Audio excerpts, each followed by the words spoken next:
Good evening, everybody. Good night. And we take this opportunity on behalf of Yahweh's Kingdom Lifestyle Ministry to welcome you to our weekly program, The Healthy Body, with this Alan. And we thank you one more time. We tell you thank you very much for allowing us on your devices tonight. We thank you for allowing us in your sitting rooms, your kitchen, your bedroom, and we hope that you will be having an interesting, exciting time with us, with this Alan, who is on with us tonight to discuss the healthy body. And we will not delay, but we are going to allow this Alan to continue with the program. And we thank you one more time for being with us. You could go ahead, Sister Alan.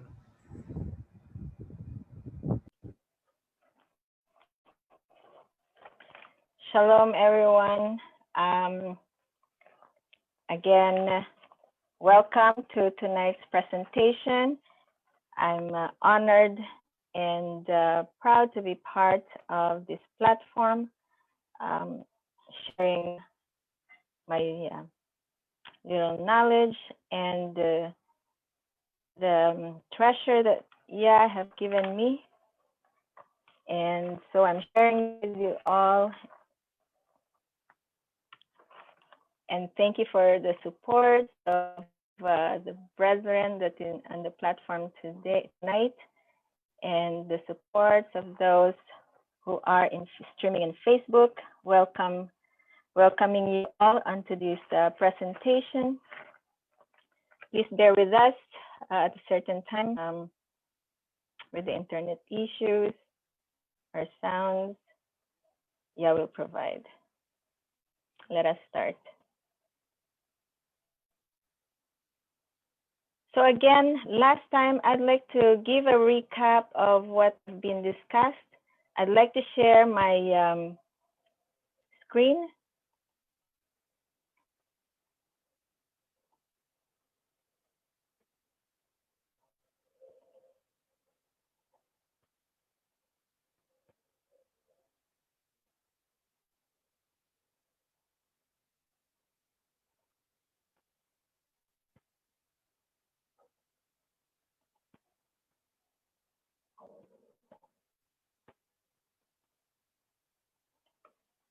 So again, my name is Juliet Allen. I'm presenting today the part 2 of staying healthy during pandemics and in any other difficult circumstances. So last time I was able to present to you some facts about difficult circumstances and pandemic, our experiences, coping, stresses. So we first, I believe I didn't discuss much about pandemics. Tonight, there are 2 segments that I'm going to present. That includes the pandemic and epidemic and the endemic. Most likely you have heard of epidemic, maybe at occasional times or occasions you heard about pandemic. And I would like to pinpoint today their differences and give you some insights and example, and I hope you can appreciate them. So next time that you encounter them, you will have more knowledge about it. You can talk about it. You can confidently share to your family members, to your loved ones, to your friends, and even on social media. So last time, I would like to present again or go over a recap of what we've discussed. Other difficult circumstances, such as loss of family members. With the pandemics, there's so much losses, and I could imagine I've known people, if not in Canada, some others also in other parts of the world who got sick, and social media spread so fast with all the information now. We are at the tip of our fingertips.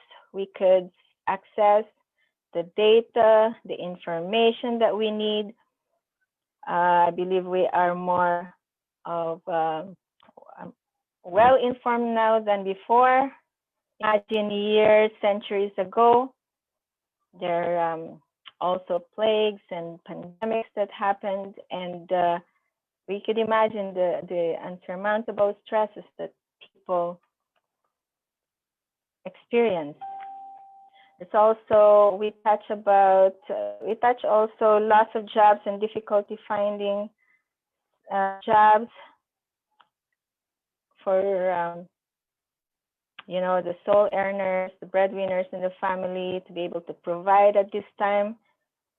We talk about economic crisis a little bit, but there's a big impact of those self-employed and business owners. And also we discuss about sickness or sicknesses. And overall, we wanted to have a major impact to improve our overall well-being, body health, body, mind, and eventually spiritually.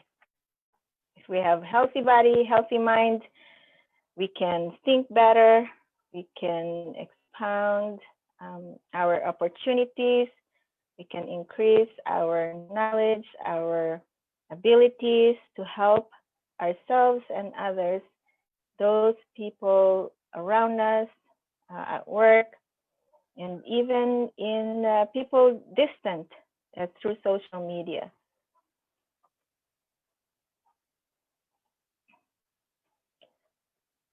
We also discuss about staying healthy in body, talk about a little bit of good hygiene, healthy eating, exercise, emphasize an ample amounts of sleep and rest. And also I included hazards and risk-free environment.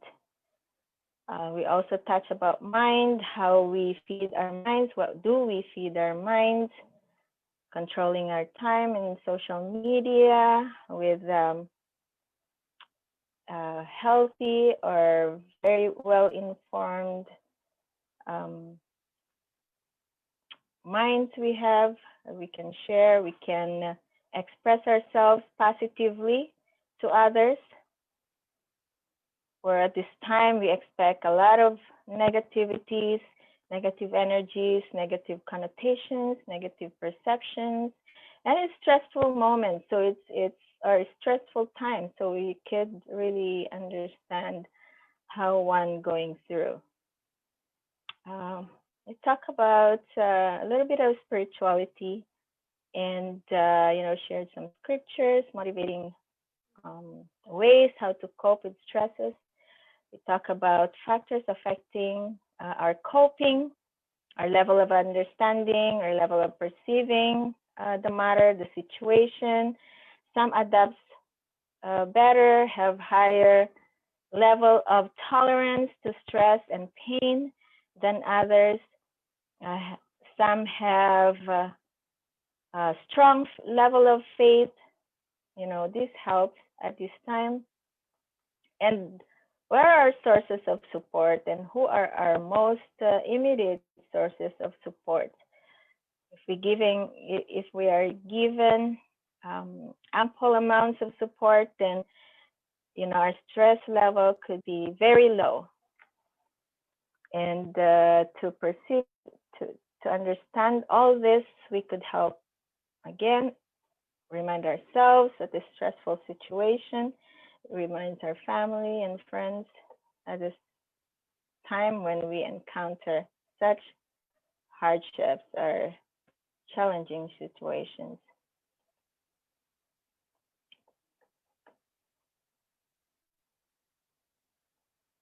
So let me start my first segment also with sharing facts about endemic, epidemic, and pandemic. I'd like to start with endemic because it affects the smaller size, and we pursue with epidemic and pandemic. So endemic, what is endemic? When you hear about it, it's very rare that we hear, but it occurs,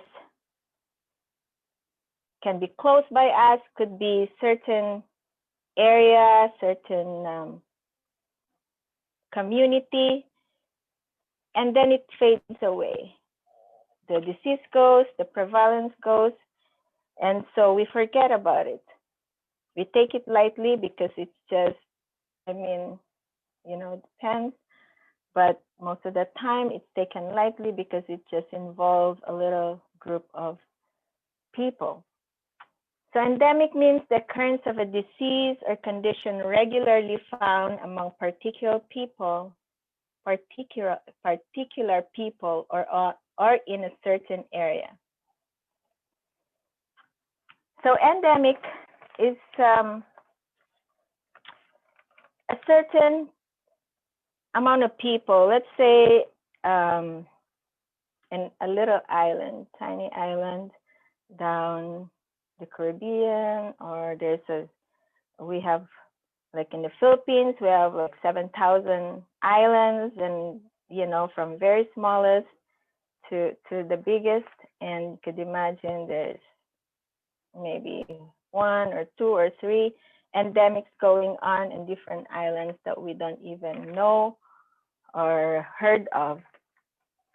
So I provide examples of such cases.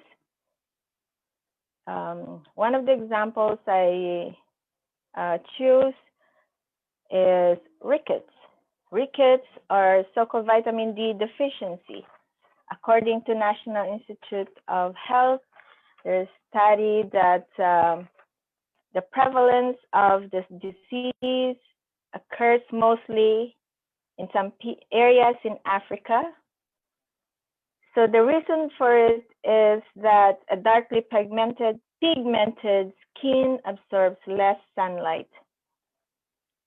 So the darker a person is, the lesser the amount of sunlight penetrates the skin or absorbs in the skin. So we know that vitamin D is activated in the body through sunlight. In India, also, there's a high prevalence of rickets, especially in pubertal age girls, because of cultural habits. They limit their exposure to sunlight. Most likely they cover up themselves, or they don't go exposed much. They're not exposed much to sunlight. In Bangladesh, also, the dietary practices has low calcium level in the diet. So we see in the stores, when you go in the stores, you would see some food products that are fortified with vitamin D and calcium, and in beverages and milks, they are popularly added there because it's easier to consume. It's tasteless, and it's just included there because at this time, our soil, or where the farming areas that is deemed for commercial, are the nutrient level of the soil is depleted. So what happens is that there's lower amounts of nutrients that absorbed and distributed in the plants or in the produce, and for consuming, we tend to not to get as much nutrients as the body needed. So it's, as a result, also is the depletion of such nutrients.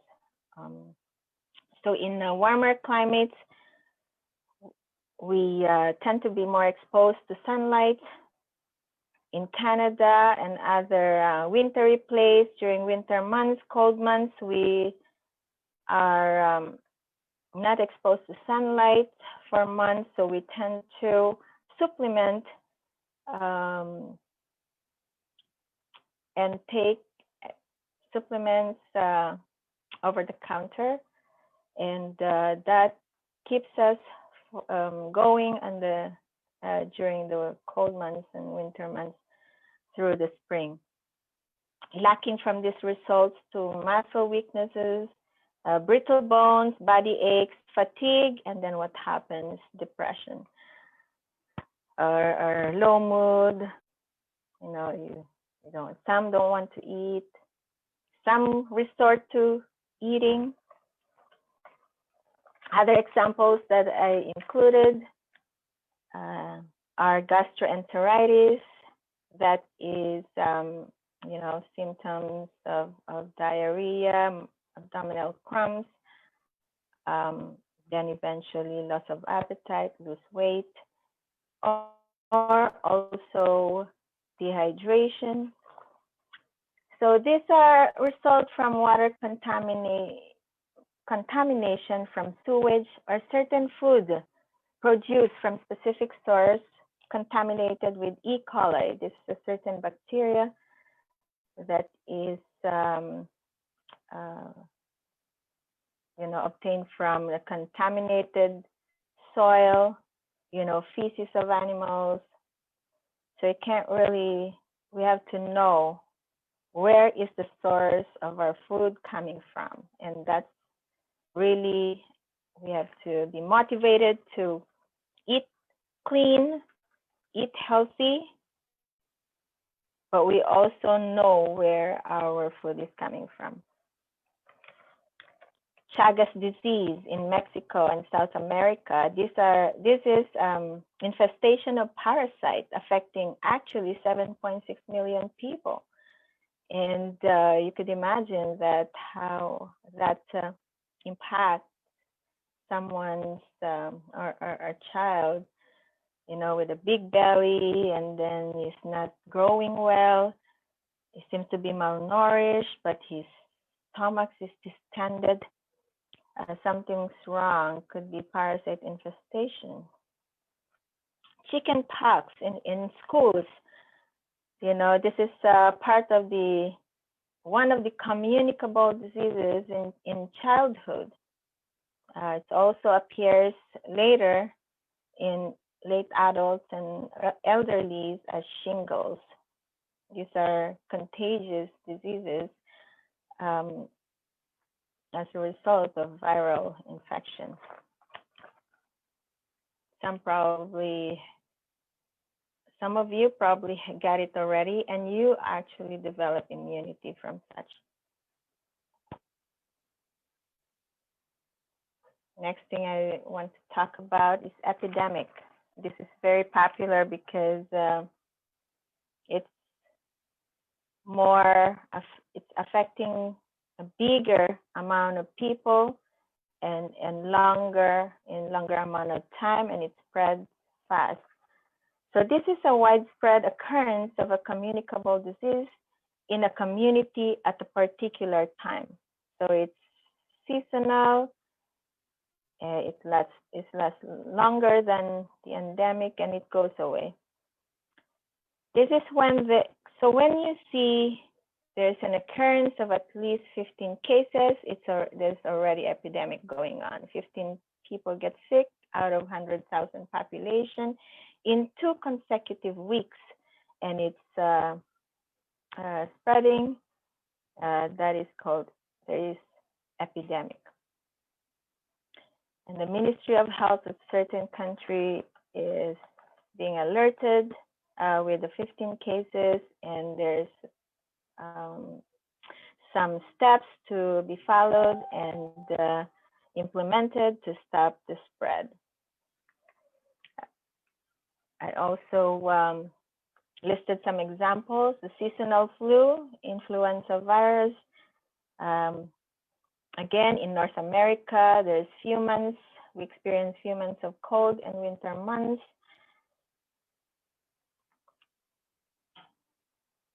One person who got the flu will experience bodily aches, cough, fever, then goes away after maximum of 14 days, and they get better. And so when the weather gets warmer, it goes away. Malaria. Malaria is popular to countries that have months of rains. It's spread from mosquito bites and tiny parasites that get into and multiply in the bloodstream. So to people who live in parts of Brazil, sub-Saharan desert in Africa, Colombia, some parts of Asia like Cambodia, Philippines, especially in the slum areas. So while the country, experience months of rain, stagnant sewage and drain systems, rivers and lakes are the common grounds for mosquito breeding. In 2018, there were 405,000 deaths caused by malaria recorded by World Health Organization.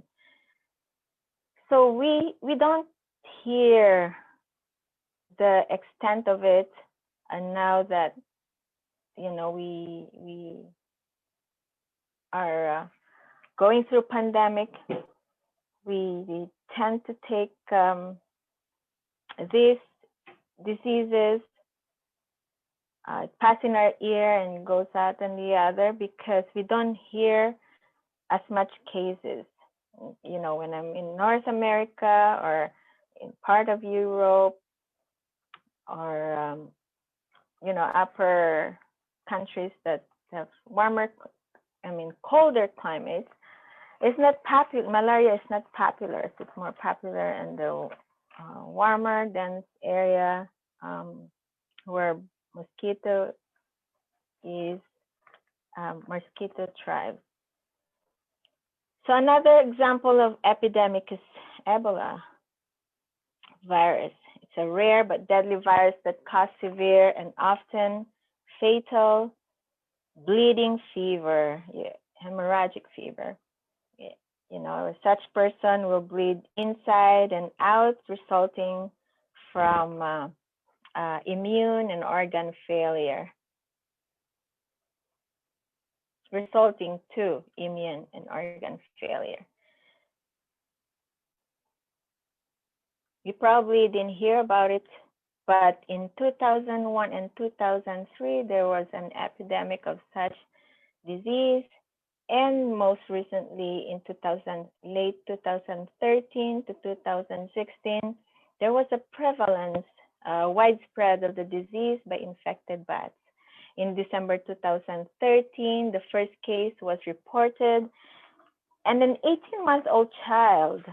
What is an 18-month-old child? So fragile, was infected by a bat. We don't know how. It could be certain reason. Bats were nearby forests or caves, and later on, days later, family members get sick. 5 of them died. Now, in the later January of 2014, a couple months later, or a month later, now the Ministry of Health of Guinea, this is in Africa, by the way, in Guinea, issued an alert in the country. By the time they issue an alert, there was already 2 months later, or a few more weeks, or a couple weeks more later, there were 49 cases found and 29 deaths. So imagine that, and within 2 months, 60% deaths among the found cases. Other cases also are the Zika virus, dengue fever. They happen in the Caribbean, in some parts of Asia.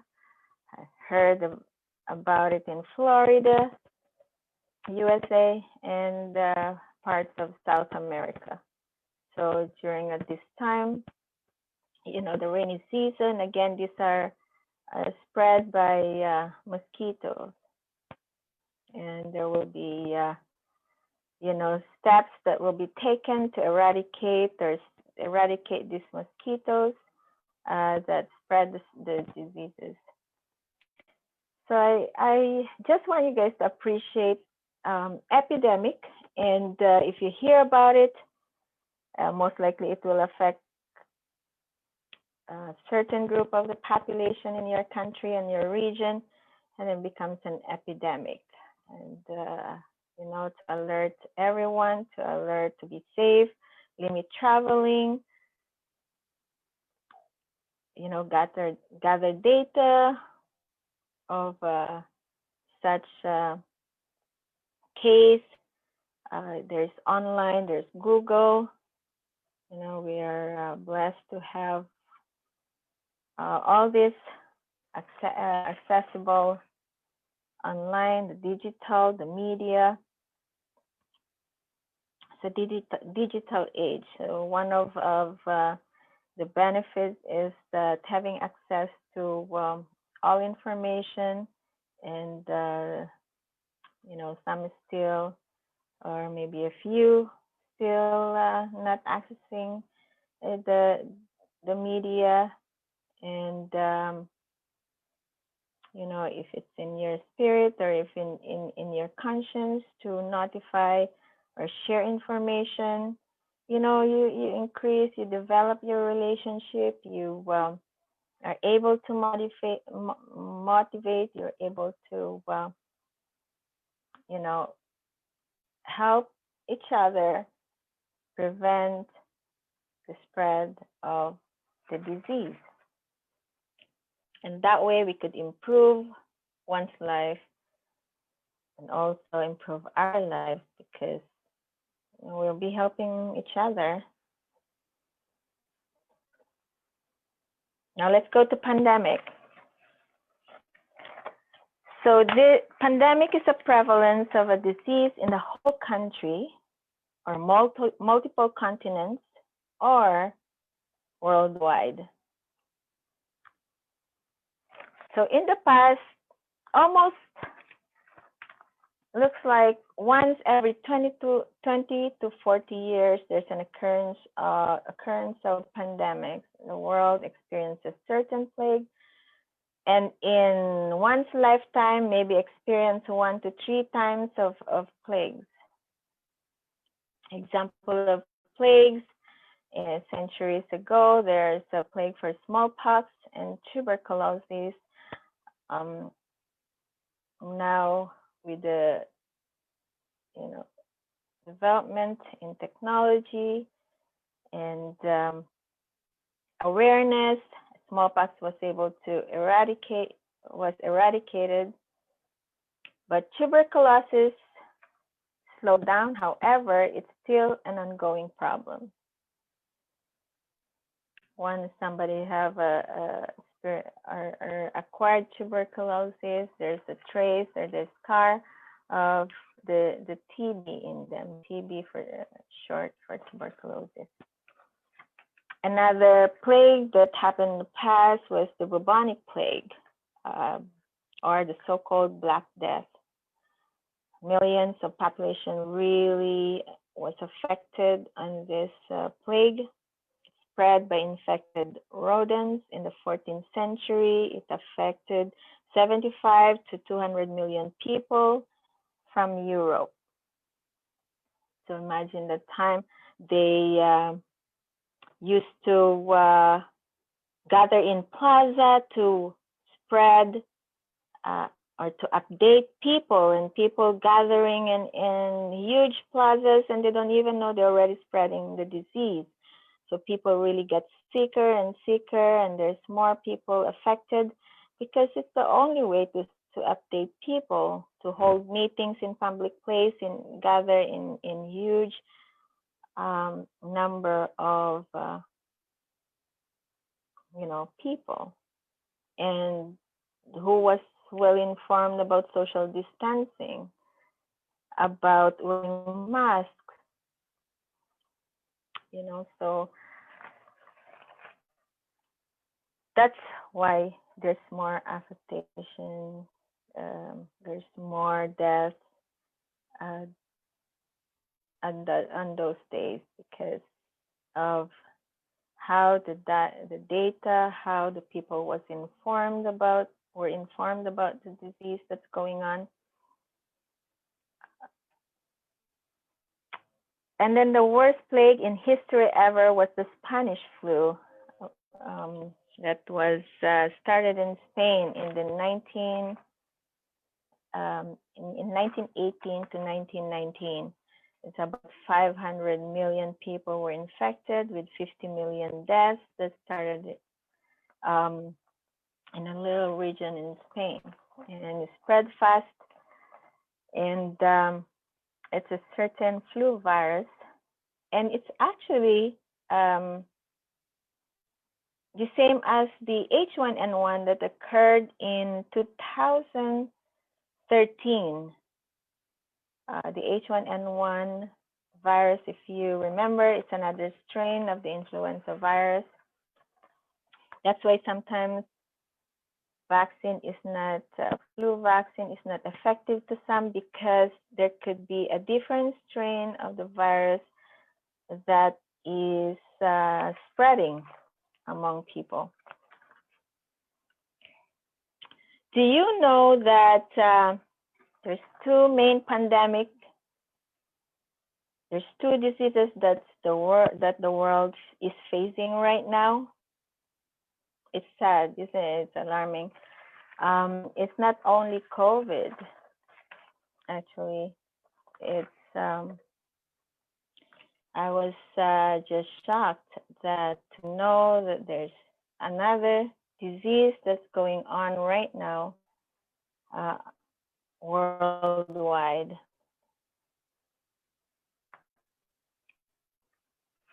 Coronavirus disease, or the COVID-19, or COV2. COVID-19 started in Wuhan, China, a small province.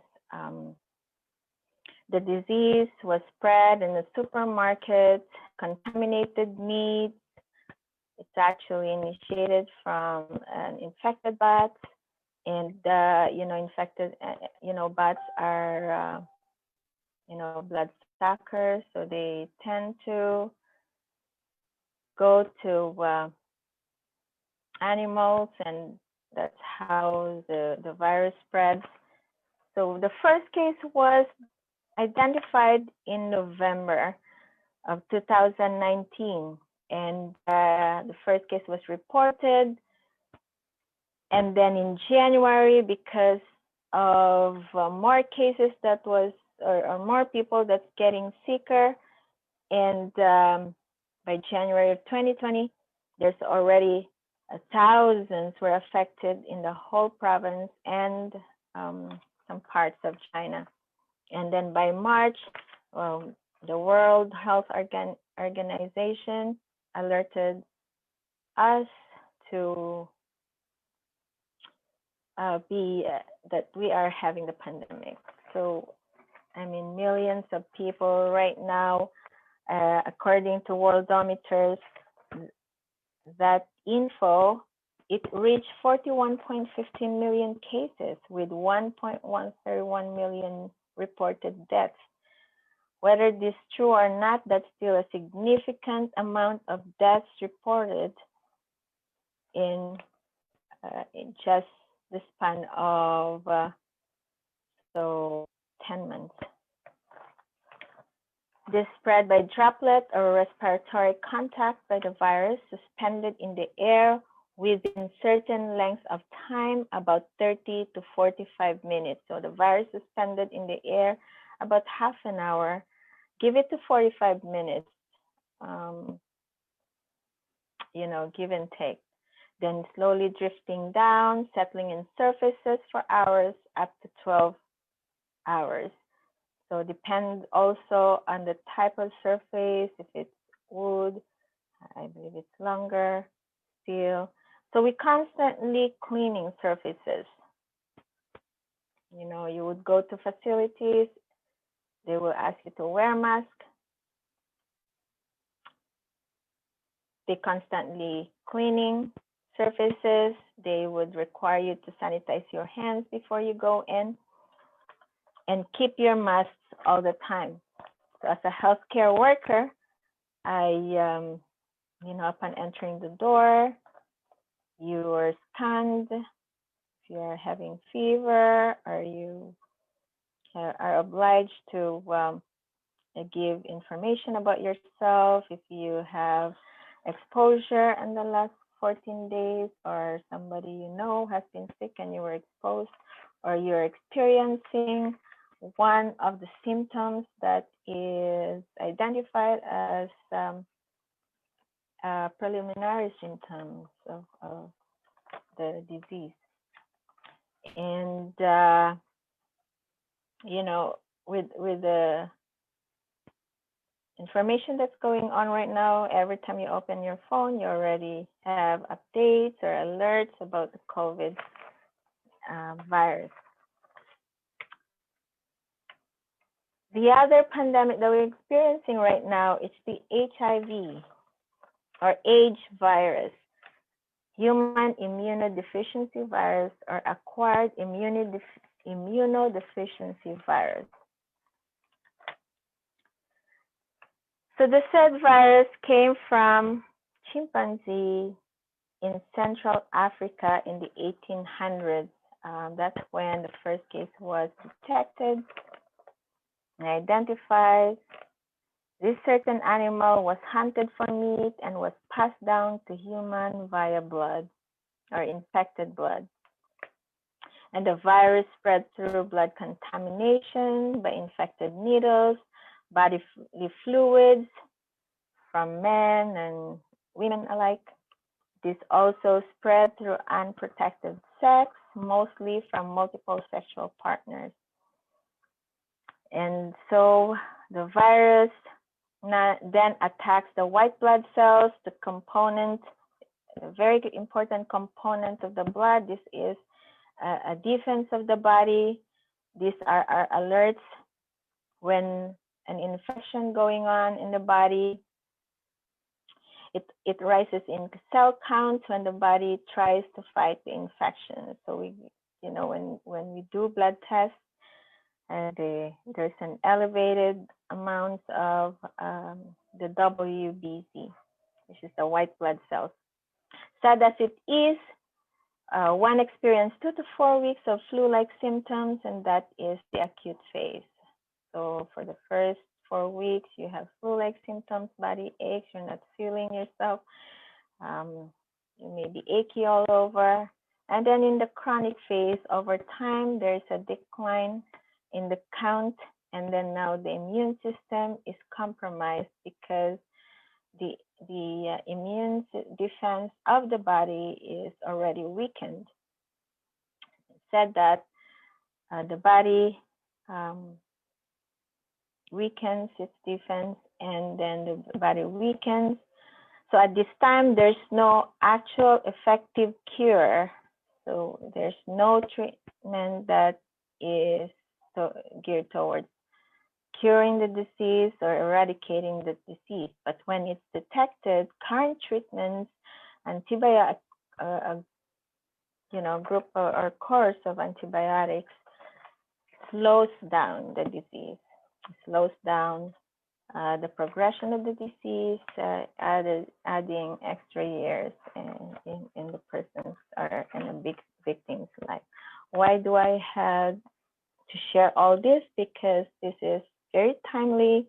Again, help everyone make aware some important information, some actual facts that's going on right now.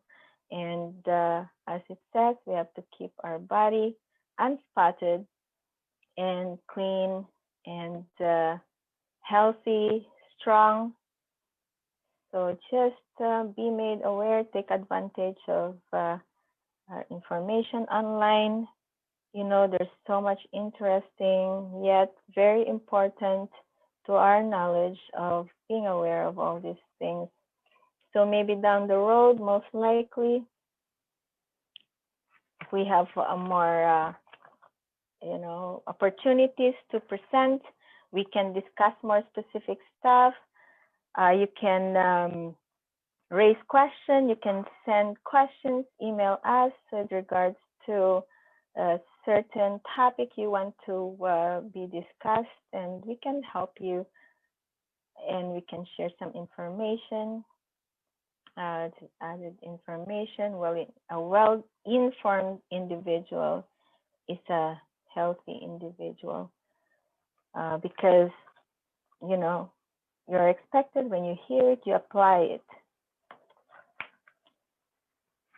So as I said before, I have two segments on this part two of my discussion, my presentation tonight. The second segment is the healthy child. It doesn't matter how often we discuss beneficial things about our health. And we can continue, we can go on, and eat healthy, exercise well, go to vacation to get some sun, or go to places, entertain ourselves, keep ourselves occupied with, building up ourselves and our health. But something that is very important that I want to discuss, because I feel like, discussing something more important issues before we progress to something is a key to a healthier nation. For that, I'm presenting the healthy child. As they say, nip it in the bud. A healthy child, a healthy person, a healthy individual becomes a healthy adult. And to start my second segment, I'd like to share some scriptures, which I liking to do.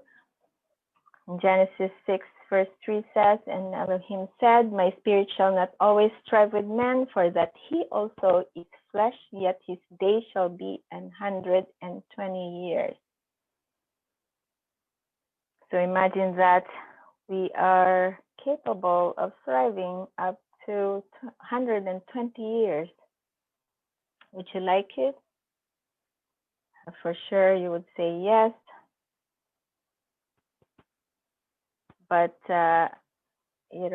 we have to comply to what the body needs. A child is born in the Creator's image. So man overall is born or created in the Father's image. Jeremiah chapter 1, verse 5 says, "I formed thee in the belly, I knew thee, and before thou camest forth out of the womb, I sanctified thee, and I ordained thee a prophet unto the nations." He knew us since our formation. Even before that, he knew us. He knew our beginning. He knew our ending. And I wanted to start with that because we were created perfect. But over time, the man sinned, and we try to, as we are becoming adult, if we remember when we were children, we were reprimanded, we get warned, and then we also get the rod of correction. So depending probably the type of discipline each parents have towards their children, but me, I know what I get, and truly it wasn't easy. I'm telling you,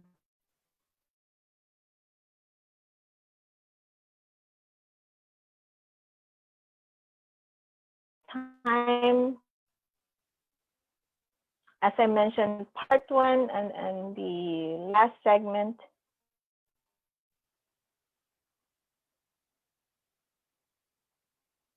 we talk about the challenges we talk about the challenges we experienced during our at this time of social distancing, working at home, working away from home. Remember that, right? So imagine all if people working at home as self-employed, or also people that are homeschooling, which I know a lot of friends. I have a lot of friends that are homeschooling, yet they also own businesses, so it probably doesn't affect them as much as people who start homeschooling and also used to work outside the home. So there's adapting to a new schedule, adapting to a new work environment, adapting to how we can bring optimal, productive, using our time productively, and yet maintaining a peaceful and at the same time productive environment.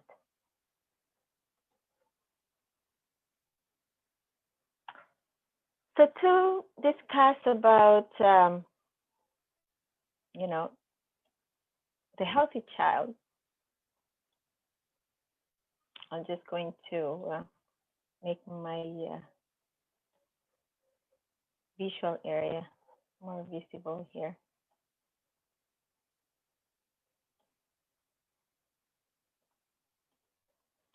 Okay, I pulled out a diagram or a picture of the needs of the necessary, that geared towards, that helps the child develop healthy. The healthy child.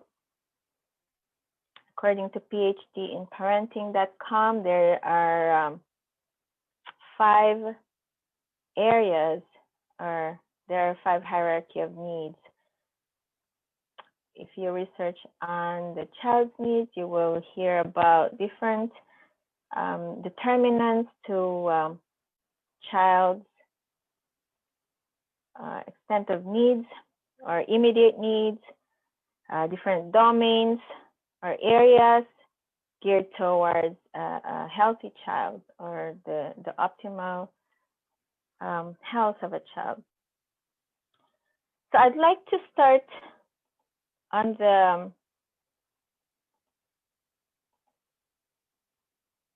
sorry, I'm going back in the slide.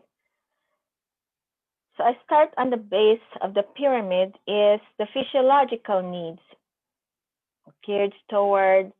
It's very important, and you will see it's the widest part, and it's the foundation as well. So from birth, or actually from the womb, a child starts to develop. It needs a healthy food. As the child grows, it needs age-appropriate food. It needs ample amounts of sleep. Another need is shelter. We have to provide a shelter for the child. Not only a shelter, but a loving home geared with all their needs. How about human touch? From birth, a baby demands a human touch. Even basically when the baby is in the womb, when you're talking to it, when you're playing music, when you rubbing the belly, it helps ease up, or it helps them to develop and practice their sensitivity. And mind you, when they are born, they will have, all this music, all these noises, all this sound. They will recognize the father's voice, the mother's voice, type of music that we play for them, or basically reading for them is very healthy. The human touch, with a human touch, the baby loves to be tended, to be rocked, always, you know, stroking their cheeks, their skin, giving them gentle massage. They love it and they thrive with it. The second segment is safety and security. It's the second need of a child, of feeling safe and secure among their caregivers, among the people around them. So adult caregivers to protect them from danger, providing car seats, having them secured and fastened properly in the car seats when before driving.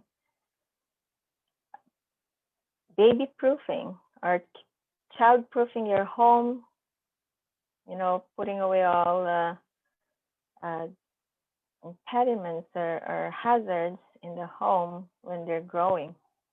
And we have to have, adult caregivers have to have watchful eye. I say adult caregivers because there are other caregivers other than parents at this time. Could be older siblings, it could be relatives or close friends. And also some establish a plan if something happens to parents. Also the system or the family make sure that they won't go into poverty, they being above the poverty line. They can access healthcare, and the healthcare is accessible, and they are free from abuse or neglect. So these are the safety and security needs of a child, a growing child. So thirdly, social needs. There are social needs that if they're met, we will have a healthy child. Unconditional love. So attention, loving interaction with caregivers, positive interaction, motivation, also a room to explore and play, interaction with peers. Sometimes, space is not enough, but we could go to community centers, or there are gyms, or outdoors is healthy. You gear toward, you tackle exercise, good sunshine. You sweat, you remove the toxins from the skin. Also, interaction with peers. It's very important with the growing child, especially in the school age and adolescence. That's how they develop their language, expressing language, expressing their emotion, expressing their skills and talents positively. Next one is esteem. Child needs self-esteem. We need to boost the child's self-esteem through positive encouragement, protecting them from bullying and discrimination, respect from parents and from teachers, from peers, from positive discipline, giving positive discipline, providing them learning life skills, basic survival skills, first aid skills, basic first aid, tending to their siblings if they get hurt. These are developing esteem because they would see that they have capabilities. You want an independent child, so the child become, the independent from dependent. So as a baby grows to grow bigger, they become more independent within their capabilities. And lastly, the very top is self-actualization. So now these grown children would love to do their chosen hobbies. They want to develop, they want to spare some time and developing their hobbies, spending time, like playing basketball, playing balls outside. My kids, one of my kids love gymnastics. The other one would like dancing. The other one likes basketball. Um, so, even cooking, have fun with them. Take those opportunities as children grow fast. Spend time. Those are the memories they love most when they grow bigger. Because even me, I remember those times how what I used to do. I used to climb trees. Growing up in Philippines, I explore more places like my surroundings. We go out, we go for walks, we play till under the moonlight in the street with supervision, of course, and it's of adults. But right now that is not very common. But again, dependent on the area where you are. It's really there are unique activities and hobbies that the child would choose to do. Languages, how do we encourage, we help the child develop their languages through expressing, through movement, through actions and words, respectful words, sensitive words, and they help, they could identify when they hurt someone. They apologize for their behaviors and such things. Those are learned behaviors by themselves. And, they make mistakes, they correct it, and these are healthy part of growing. Creative pursuits, so they have skills, they have talents that they just discovered. Sometimes, like my husband, he loves music, he loves playing instruments, and we were just surprised that one or two of the kids love singing, love piano, and like just like that, like it's like a hidden skill that just come out. Well, mine, I have no talent with music, so just be thankful what I have. When growing up in Philippines, we don't have as much extracurricular activities. We're busy at tending to household chores, helping in the farm, raising animals, planting trees, planting vegetables, produce, so those kind of stuff. But we learn to create our own games or create our own toys out of wood, out of like anything we see. And so different now, I know. But those who are at my age level, growing up in tropical areas, it's so much fun. So that's the hierarchy, child's hierarchy of needs. So if we understand that the basic needs, the very especially food, clean water, shelter, direct contact with the child, you talk to them eye to eye, positive touch, therapeutic touch. That means like you're gentle, you hug them, give some time to them, sharing how they went through their days, asking them their opinions, their feedbacks, So those kind of things. So I just want to present this picture because it has all the things that I like to present. But if you go online, you will see different types of hierarchy of needs. There are different domains: psychological, physical, emotional, those kind of stuff. So explore. And maybe next time you could share and be motivated to ask questions, and you can identify some more questions of concern.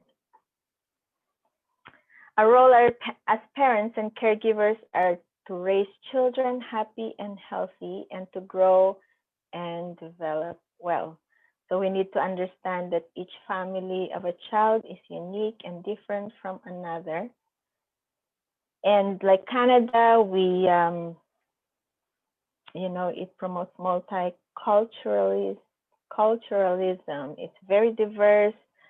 There are, I believe, 52 countries that is or of racial backgrounds in Canada right now, and it's a lot. So it's very diverse.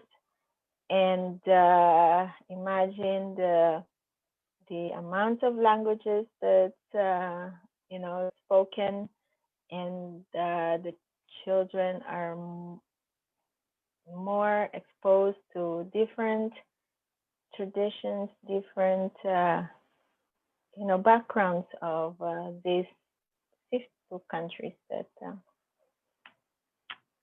thriving or living in North America, particularly Canada. A family is molded by its own goals and missions, aspirations and beliefs, faith and religion. So those are things that can mold one's family, teaching their children, leading their children, practicing, living in it,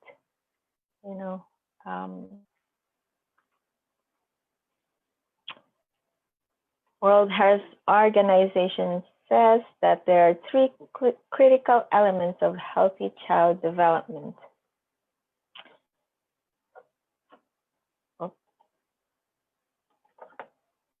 So first is a child should have a stable, responsive, and nurturing caregiving. There's also a safe and supportive environment wherever it goes, the school, the community, the city where they're at. They have to be safe and supportive to the growing child. And also, very important, appropriate nutrition. So those are the three critical elements, very important in the health in the child's development, gearing towards the physical, the emotional, psychological, the cognitive development, social development of a child.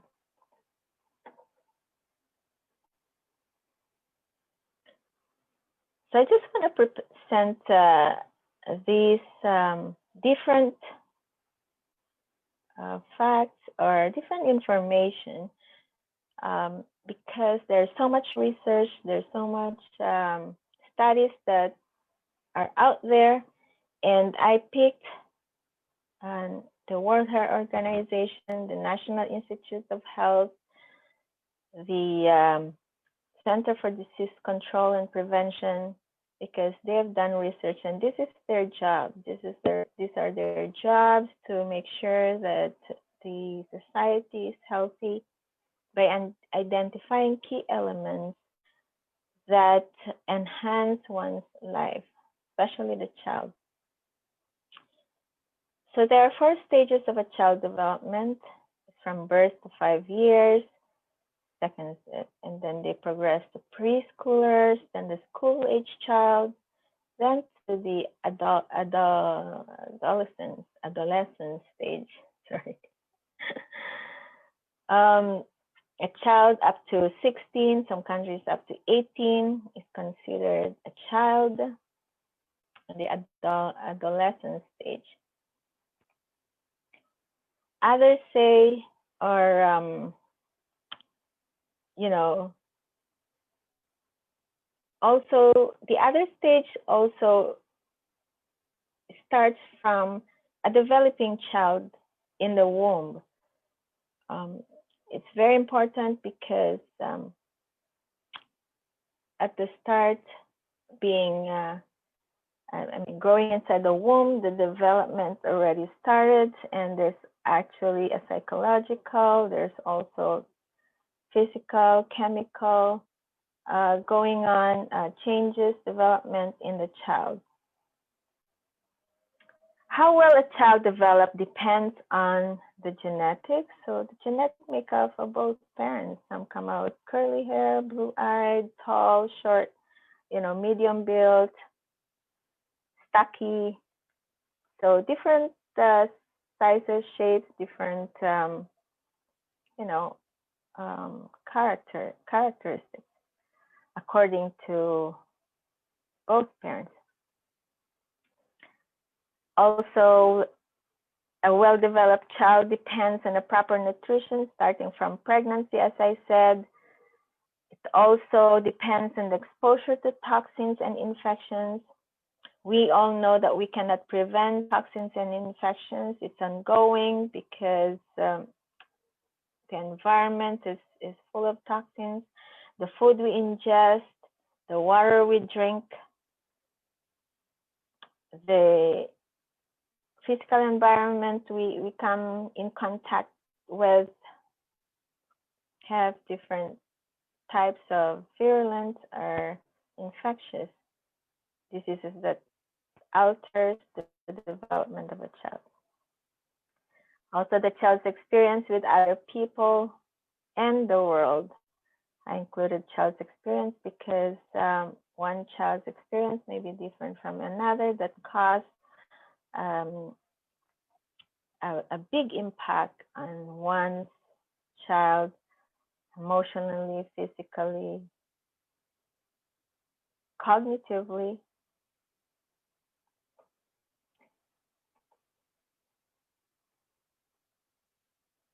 According to Center for Disease Control and Prevention, there are 6 ways how parents support their child's health development. First is responding to child or to children in a predictable way. So we just don't, one person having stress and you just snap. A predictable way is a response that is direct and absolute to the child's need. And, it's directed to what is timely and what is the child's concern specifically at a given time. Showing warmth and sensitivity, a positive touch, again, gentle touch, caring touch, and there's different ways when you're expressing touch. Because the child is very sensitive. This is how they develop, how they adapt by adapting our expressions, our actions as well towards or response towards a certain situation. Develop a positive eye contact. You look the child in the eye, make sure that you both are connected. Like when you correcting a child, you have a stern look and they know that you're serious. But what I mean here is it has to be sensitive, it has to be warm, it has to be, a way that is positive, that the child perceives it and it creates a good message, a good communication. Having routines and household rules are very important. And this has to be agreed between. There's supposed to be a unified or unity of agreement between caregivers Otherwise, if one says this and then one says the other, there's confusion, and eventually it results to rebellion. You know, mommy said this, but then now you're saying this. What's going on? And we don't want to get there, right? So you want to be specific. You want the household rules. You want, as a leader, you do it yourself as well. You govern by the rule. You obey the rule, because it develops a child to be obedient, to be bound in a rule. You don't want the child to grow up eventually become a lawbreaker because they had no set of rules. They're not bound by rules. And they didn't face consequences when they disobeyed the rule. And these are a rehearsal for bigger responsibility. And so we start from small. Sharing books and talking with children, scripture reading, reading books that are very informative. It directs to, like for example, traveling in the past, like you visualize some happenings years ago through the stories in the Bible or his world history. Also, sharing life experiences together. It's very important, as basic as that. How was your day goes? How you travel together. You go to certain area and you had experience in that area. You expound. So when you go, you take advantage when you're in a certain area. Educate them about the place. Make them aware what's the difference or what's so important or what's very unique of that place, so they could remember. They remember colors, they remember the positive experience, also the bad experience and what they learned from it. So we grow together, help them grow, help them develop positive outlook on bad experiences, right? So just like that, you will be amazed when they grow up. Mommy, this is familiar. I miss this area. I miss this drink. I miss this food. I miss this certain person who used to, bring or share or talk or go with us. So things like those.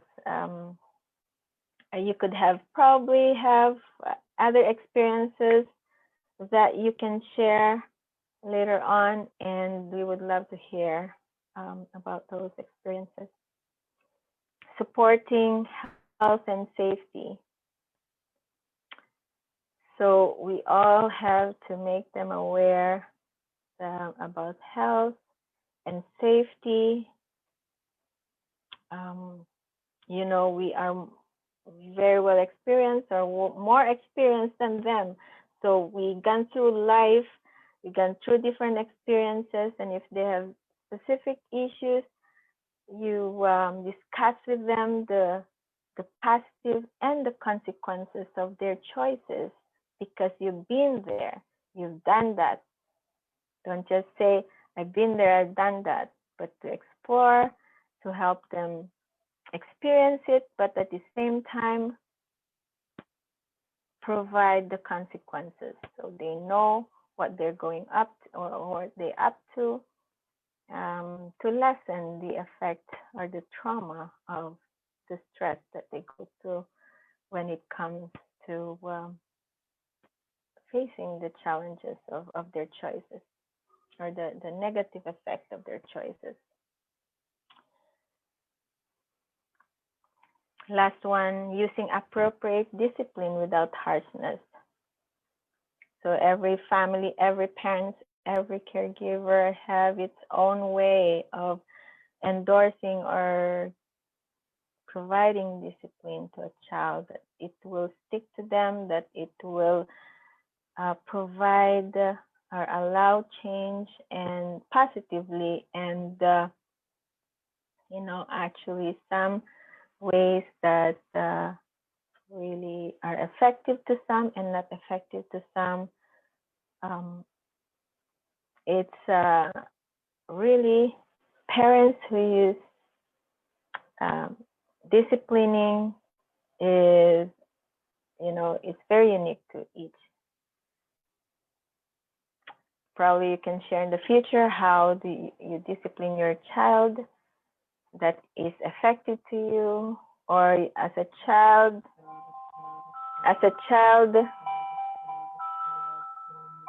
sorry, as a child you experience something that gives, provide, that helped you mold as a better individual. You appreciate what your parents corrected you when you were young. Parents who use these practices can help their child stay healthy and be safe and be successful in many areas such as emotional, behavioral, cognitive, and social. So as much as parents they want a well-rounded child, and it's a pride for them, it's a joy. Proverbs 22 verse 15 says, foolishness is bound in the heart of a child, but the rod of correction shall drive it far from him. That was in the last discussion. Use these measures in one's own wise discretion.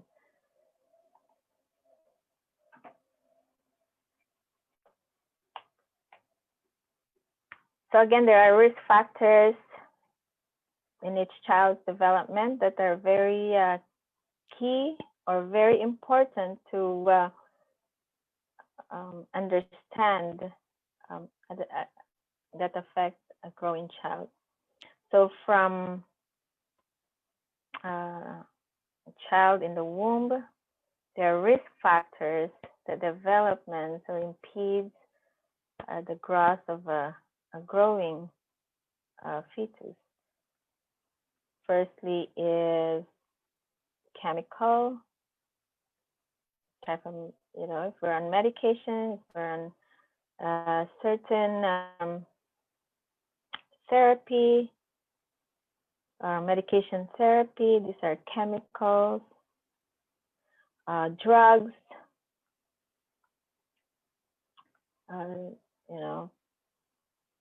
some may resort to smoking as part of their lifestyle.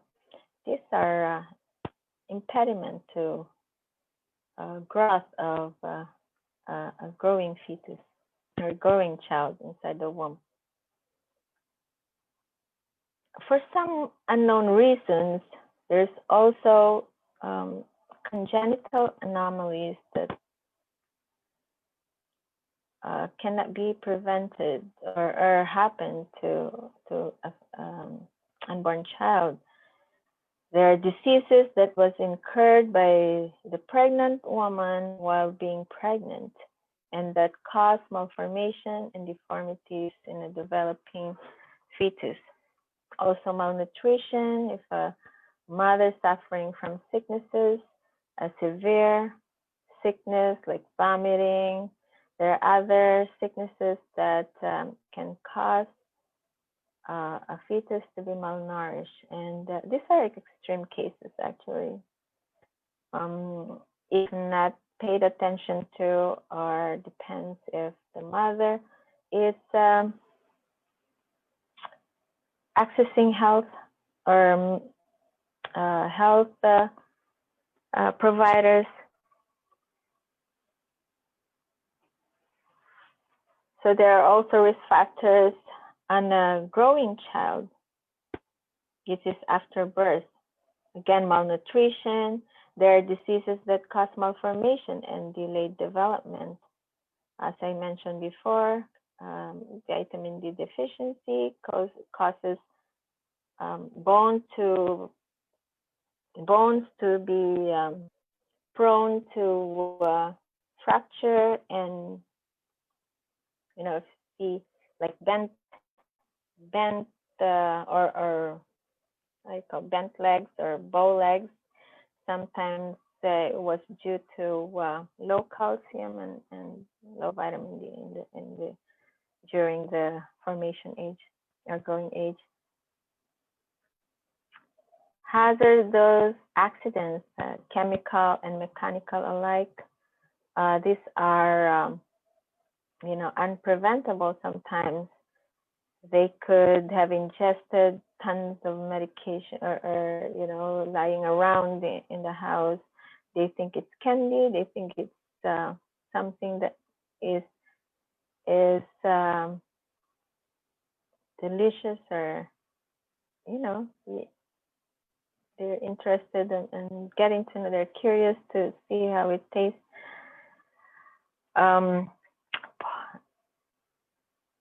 Insecticides and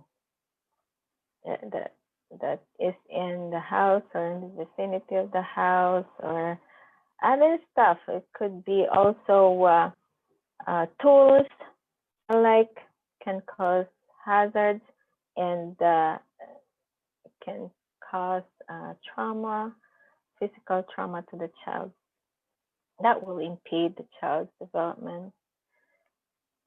Also, risk factors to an individual, like a grown, for example, grown child, or also the adults, caregivers or parents. Parents or caregivers lack of understanding of children's needs. We tend to forget some needs, like psychological needs. We're too busy to pay attention to their emotional needs, to their psychological needs. We think they're okay. We're feeding them. We're bathing them, making sure that they are clean in the outside. But then what happens? We are so busy to pay attention what type of food they're putting in their mouth, what kind of drinks they drinking, if it's sugary, if like food right now that are easily accessible in the shelf are tend to be lacking some nutrients, and it is more of how do you call it? Well, as I said before, some are fortified with other nutrients, but still it's not as packed with nutrients as fresh produce and like vegetables and fruits. And of course, there's nothing can contest of growing vegetables in your own backyard that is seasonal and that is fresh picked. So those kind of things. Also, parents' history of child abuse and neglect. I forgot to mention that the topics also can be very sensitive to others. It could incur or dig some emotional hurt or pain or experiences that triggers emotion, anger, hurt, or anything like that. Please take this as a learning. We are here to help and seek out help when you need. We have good presenters. We have we have great advice from Dr. Lyndon Carty, who presents every Sunday night talking about natural health. And we have another nurse presenting. Also, we have another sister who's presenting on lifestyles. And if you have other questions, we'll try to reach out, help as much as we can. Another risk factors is parental characteristics. At this age, there are young mothers, there are people getting married at a young age, or which can affect um, the growing child. Low education or lack of education, mature, or tend to be more dependent on outside support, and single parenthood, especially if that single parent is working, providing for the children, and tending to the children at the same time. It may be very tough, unless if they have good family support that's helping them.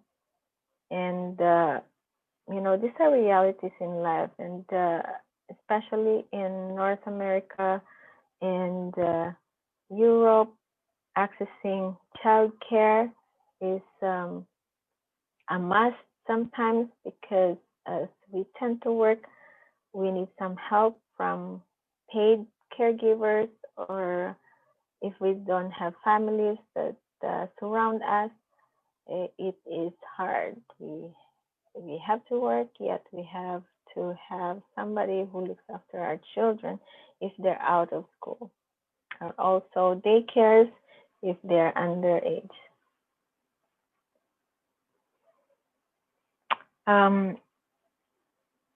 Also, another characteristic is there's a large number of dependents and a combination of a large number of dependent and low income. You could have a large number of dependent, but you can support, but they're, sometimes in the third world countries, the lower the income, the more children they have. And I witnessed that in the Philippines. And the older children tend to take care of the younger ones. So it's very hard. Well, the parents has to provide, to go and find some work. And, probably you have more testimonies and experience about this. So later on down the road, we can talk about it, and we can talk about all these characteristics. We can talk about all these risk factors, and if you have some other else that something that needed in here, or something that you think you have experienced or you have witnessed, then you are free to share it also.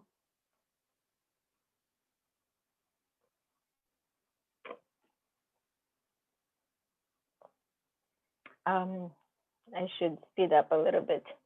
Risk factors to families: social isolation, family stresses.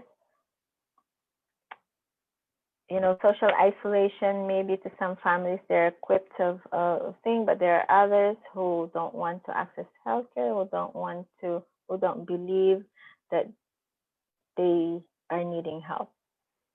Family stresses, of course, each family have their own stresses. There are big things. How is the degree of the stress that's causing us?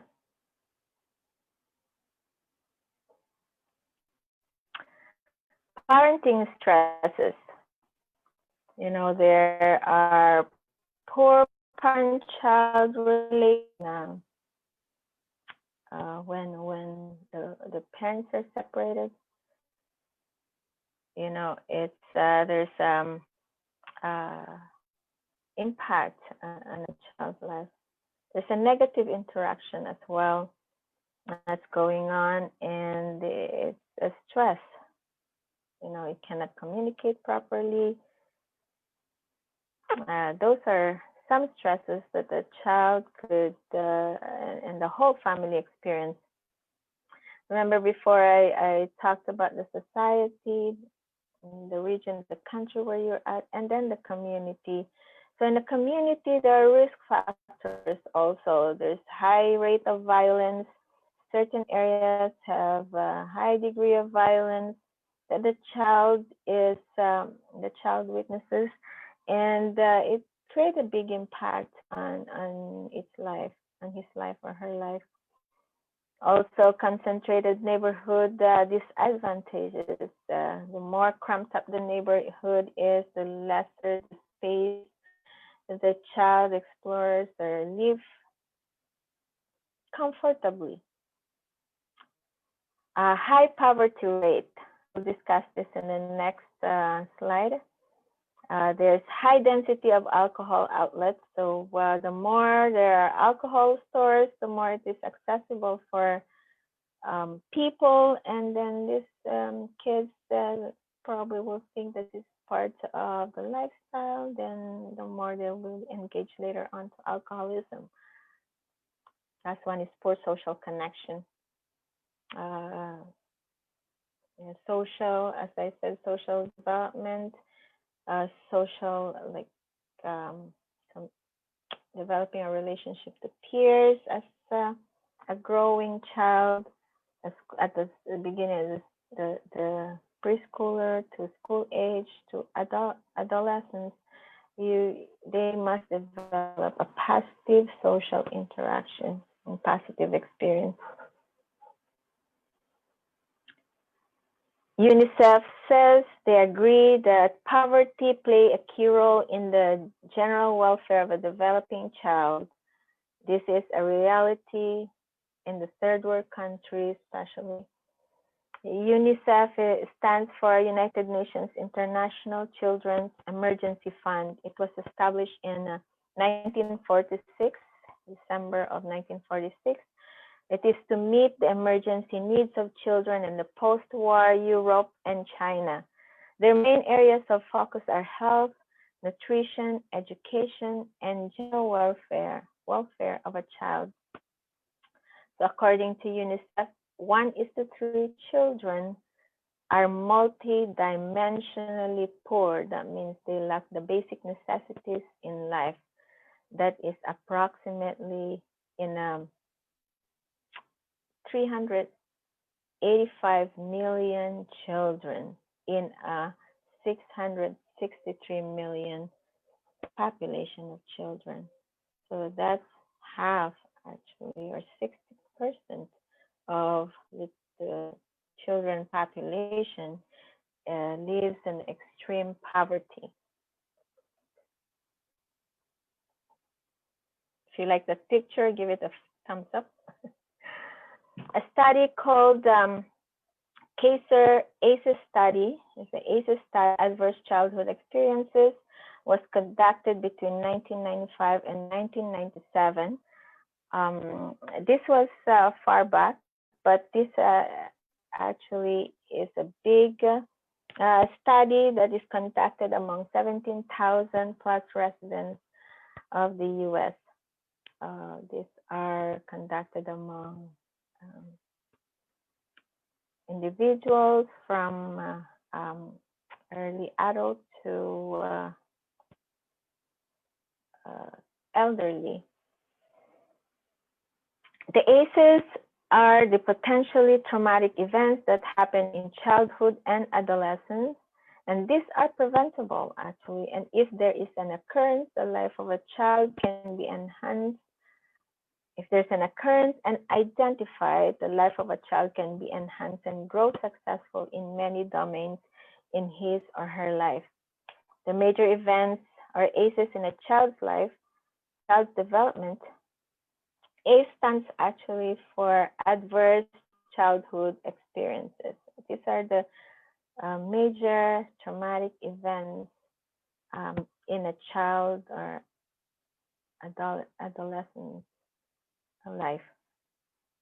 First, experiencing physical, emotional, and or sexual abuse, witnessing violence at home, having a family member attempt or die from suicide, growing up in a household of substance abuse and mental health problems,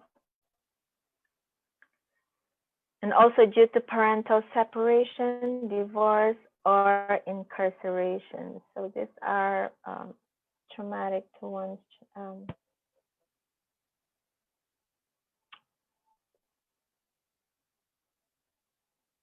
to one's life, especially to a child, of course. Categories of childhood exposure, there are 7, but out of the 7, they're categorized into 2, which is abuse and neglect and household dysfunction. In abuse and neglect, there is the psychological abuse, there's a physical abuse and neglect, and there's sexual abuse. And these are very traumatic to one's life, especially sexual abuse. And as I've said before, these are very traumatic experience, and it can trigger one's, hurt and feelings and anger, if this was not correct or dealt with early. Another, the fourth one, which is in the household part of household dysfunction, is the substance abuse. As the present age, as stressful as it is, parents resort to, illicit drugs use, substance abuse, alcoholism, smoking. How about mental illness? Let us all help identify problems if we see amongst our friends and family members, if they're depressed or they're anxious or have difficulty overcoming a situation, we can try to encourage them and, being proactive. Sometimes eventually, giving them attention would eventually open up some doors for expressing what's going on in someone's mind or inside. Number 6 is mother was treated violently. In the 1990s, maybe there was a rise of domestic violence that were reported and unreported. And that was a part of this category. Criminal behavior in household resulting to incarceration, imprisonment. Of course, this is a very stressful, tough time. Taking away that love and affection and time spent with having both parents or, missing one parent in a child's life, that can be traumatic as well. They need that attention, that guidance from both parents.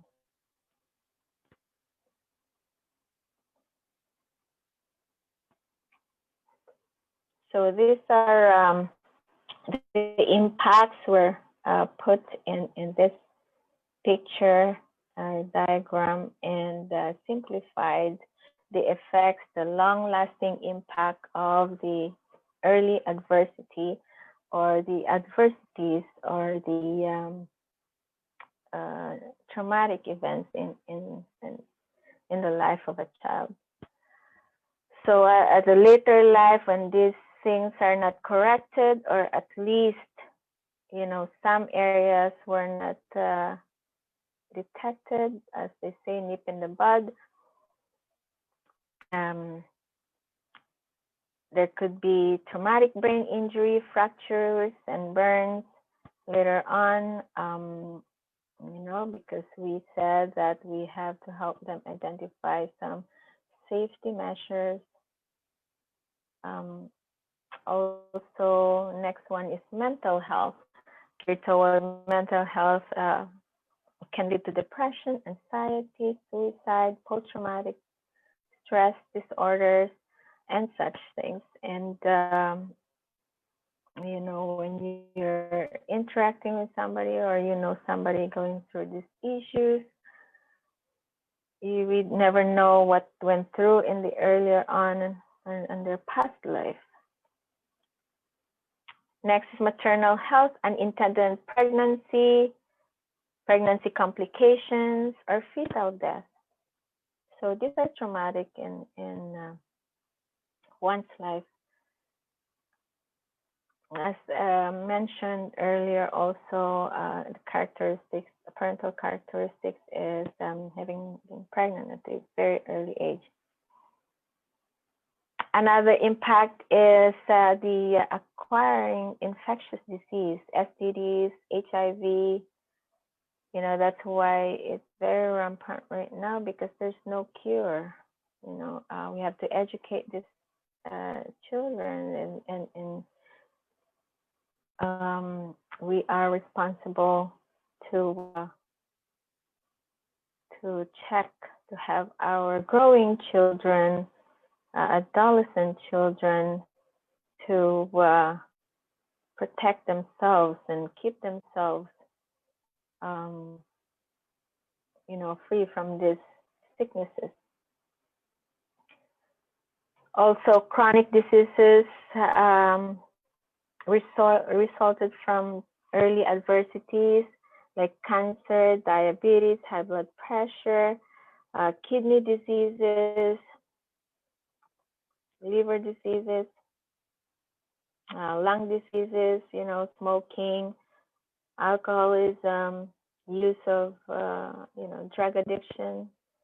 All this tend to or lead to chronic diseases. Risky behaviors, as I said, alcoholism, drug abuse, unsafe sex. So, I mean, lack of education, lack of guidance, lack of awareness can lead to all these risky behaviors. And of course, opportunities. So they might not get the opportunities we expected in education, the occupation they like, or occupation that they should be, or the career that they should be in, and also the income expectations. So I mean, the well aware you are, the well educated, the more educated you are, of course, it's correlational to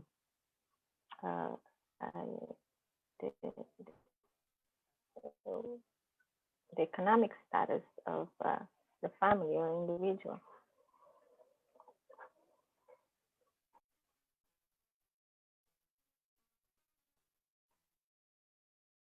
Research tells us that high levels of stresses that happen frequently and too long can lead to lifelong chronic diseases.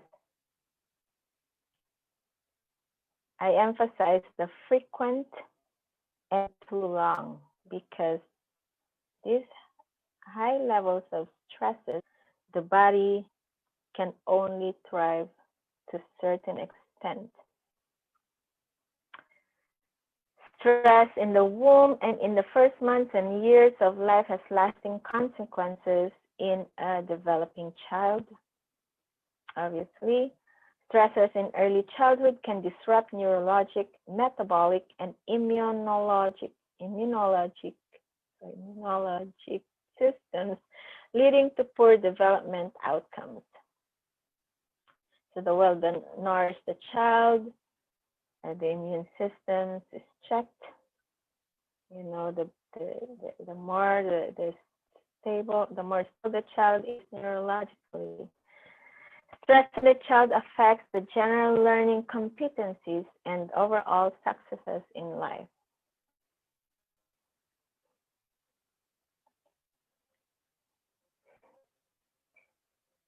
So our goal as parents, as caregivers, as adults, older siblings, is geared towards the healthy child in body and mind. Child's body and mind, while growing, must have a well-tuned stress response. So, of course, stress is not avoided, so they have to be well-tuned.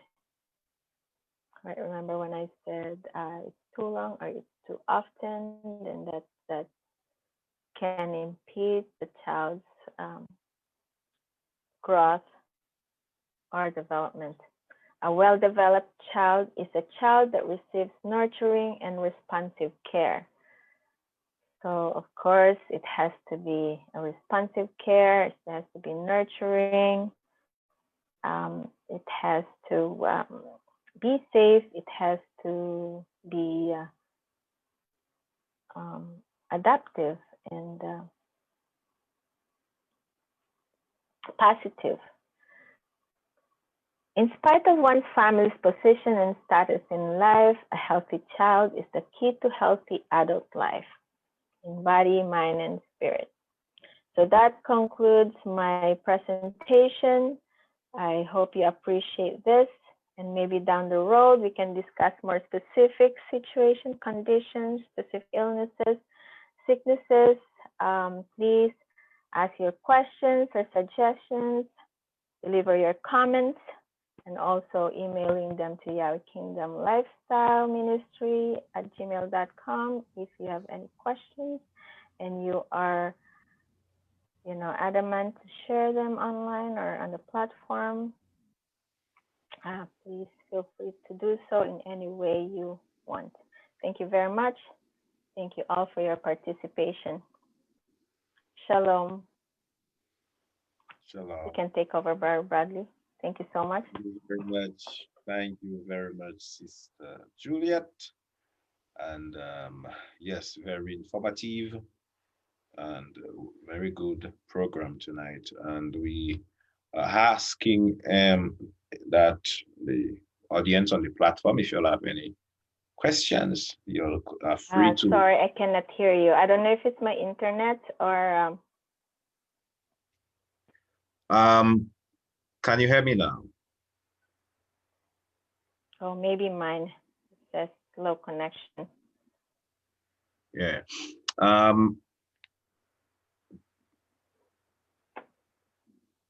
Can anybody hear me on the any? Okay, I can hear you. I can hear you now.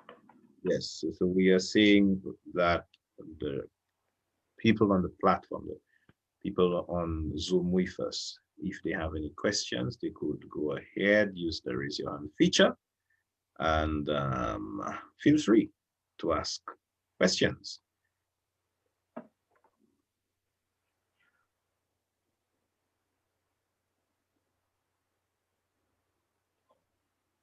Fire away.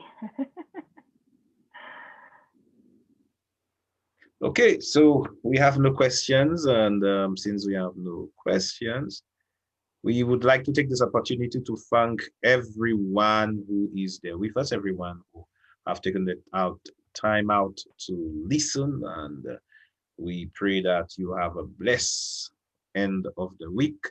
And we thank you very much for being with us. Please do not forget to subscribe to the YouTube channel, Yahweh's Kingdom Lifestyle Ministry. And you can always go back and watch the videos of such wonderful programs. And we thank you one more time for allowing us in your sitting room, on your television, your tablets, your telephone, whichever device. We thank you one more time, and we pray that Yahweh bless you and keep you in every. Is there any questions? No? Okay. Well, I thank you. Thank you so much. That you do. Feel free to always send us your willing